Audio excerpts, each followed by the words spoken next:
High ସାଙ୍ଗମାନେ, ଜୟ ଜଗନ୍ନାଥ। ଆଜି ଚାଲନ୍ତୁ ପ୍ରସ୍ତୁତ କରିବା ଗୁପଚୁପ। ଏଠି ଅଧା କପ୍ ସୁଜି,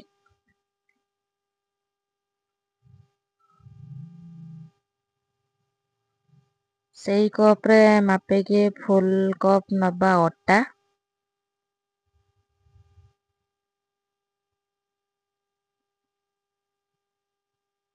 ଅଟା ଆଉ ସୁଜିକି ଆମେ ଭଲ ଭାବରେ ମିଶେଇ ଦବା, ଯେପରିକି ଅଟା ସହିତ ସୁଜି ଆମର ଭଲ ଭାବରେ ମିଶିଯିବ।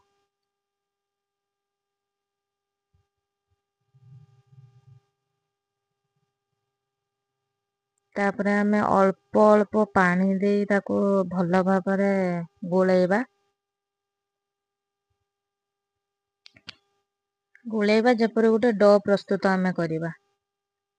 ଦେଖନ୍ତୁ ଆମେ ଏଠି ଗୋଟେ ଡ ପ୍ରସ୍ତୁତ କରିନେଲେ। ଏହିପରି ଆମେ ନୁହେଁ ପାଣିଆ ନୁହେଁ କାଠୁଆ, ଆମେ ତା ଲିମିଟରେ ଦଳିବା। ଦେଖନ୍ତୁ ଭଲ ଭାବରେ ଆମର ପ୍ରସ୍ତୁତ ହେଇଗଲା କିପରି ଡ୍ର। ତାପରେ ଆମେ ଢାଙ୍କୁଣୀ ଦେଇ ତାକୁ ଅଧଘଣ୍ଟେ ରଖିଦବା। ଅଧଘଣ୍ଟା ପରେ ଆମେ ଢାଙ୍କୁଣୀ ଖୋଲି ତାକୁ ଆଉ ଥରେ ଭଲ ଭାବରେ ଚକୁଟି ନବା।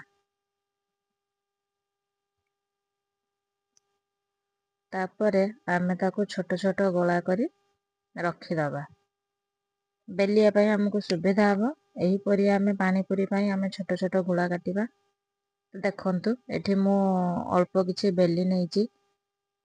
ବେଶୀ ପତଳା ବେଲିବେନି କି ବେଶୀ ମୋଟା ବେଲିବେନି, ଲିମିଟରେ ବେଲିବେ। ଦେଖନ୍ତୁ ମୁଁ ଏହିପରି କେତେ ବେଲି ନେଇଛି। ତାପରେ ଦେଖନ୍ତୁ କড়େଇ ବସେଇ ମୁଁ ପାଣିପୁରୀ ଛାଙ୍କି ନେଇଛି। ଦେଖନ୍ତୁ ଆମର ପ୍ରସ୍ତୁତ ହେଇଗଲା ପାଣିପୁରୀ। ରହୁଛି ସାଙ୍ଗମାନେ, ଜୟ ଜଗନ୍ନାଥ।